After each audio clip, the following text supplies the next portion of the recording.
Ով է լինելու մեր ձևով շարժման վարչապետի թեկնածուն։ Չի շտապում ասել շարժման համակարգող Նարեկ Կարապետյանը, բայց վստահեցնում է, լինելու է մեկը, որն ընդունելի եւ ընկալելի է լինելու հայ հասարակության համար։ Քաղաքական ուժի անունը եւ նաեւ քաղաքական թիմի վարչապետի թեկնածուի անունը մենք հրապարակենք տարվա սկզբին քաղաքական ուժի ստեղծման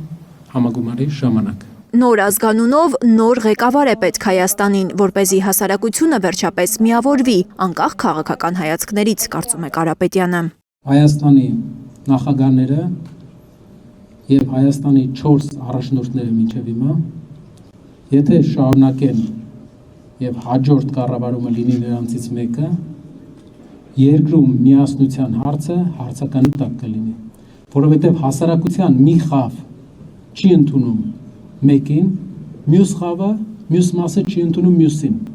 Եվ մենք չենք կարող հասարակական համերաշխության հասնենք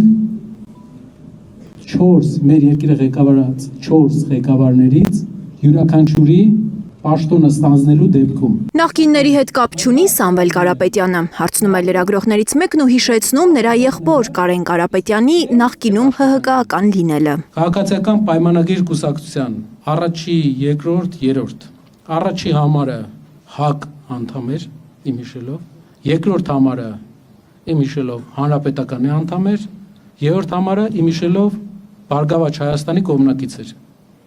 Իրենք նախկին են, իրենք ունեն ազդեցություն, օրինակ երկրորդ համարը ունի Հանրապետական կուսակցությունից այդ ազդեցություն, նժդեականությունը իր վրա ազդում է, երբ ինքը Ադրբեջանից ցորեն է բերում։ Հարցրեք իրեն։ Նարեկ Կարապետյանը թվարկում է մեր երկրի խնդիրները, որոնք այս պահին օրհասական են, բայց վերջին 7 տարիների ընթացքում ոչ միայն լուծում չեն ստացել, այլև ավելի են խորացել։ Խնդիրներից ամենասուրը աղքատությունն է։ Սա Նարեկ Կարապետյանը հասկացել է շրջելով Հայաստանի գյուղերով։ 7 տարի պարտքը պետական կրկնապատկվել է, աղքատությունը չի իջել։ Շիրակի մարզը, Լոռվա մարզը, Գեղարքունիքի մարզը, երբ մենք գնում ենք մարզեր եւ տեսնում ենք ինչ է կատարվում այնտեղ, հետո մի քիչ ծանրացած մարդկանց հաղորդում ենք, ասում են նոր իմացակ, որ այդքան վատ է նոր իմացանք։ Հայաստանում կտրուկ աճել է հատուկ տեսակի նյութերի օգտագործումը, որն էլ իր հետ բերել է հանցագործությունների թվի կտրուկ աճ, նկատում է Նարեկ Կարապետյանն ու շարունակում թվարկել։ Երևանը զարգացվածության մակարդակով զիջում է հարևան երկրների մայրաքաղաքներին։ Ռուսական, ուկրաինական պատերազմի արդյունքում հայկական բյուջեը եկած միլիարդավոր դոլարների ծախսը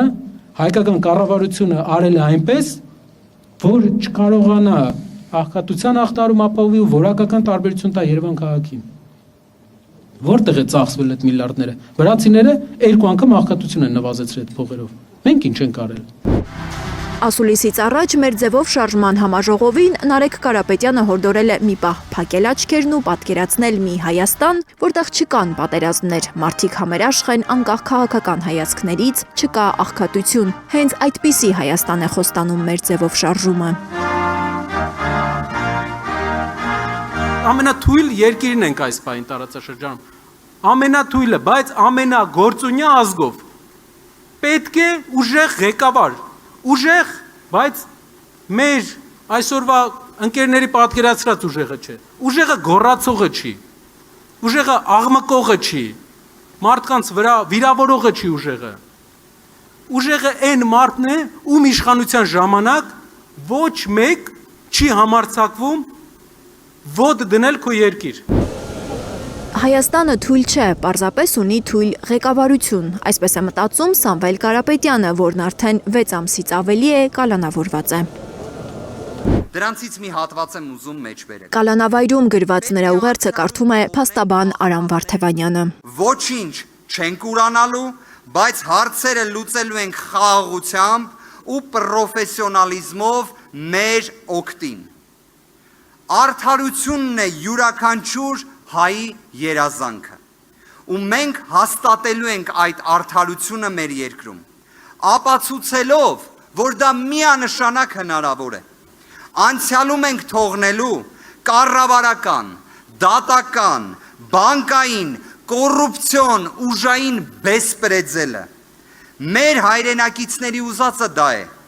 Ասում եմ դա միանշանակ, ասում եմ որպես մարդ, ով լավ է ճանաչում մեր ժողովրդին։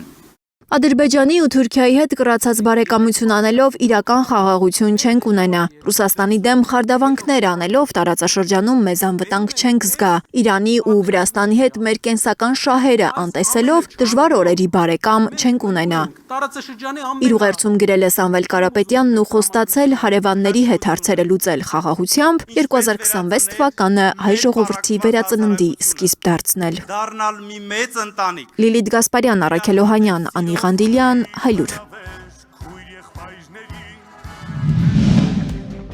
Հայաստանում եւ աշխարհում տեղի ունեցող իրադարձությունների մասին առաջինը իմանալու համար բաժանորդագրվեք մեր ալիքին։ Սեղմեք զանգակը, որ բաց չթողնեք ամենահրատապը, ամենակարևորն ու հետաքրքիրը։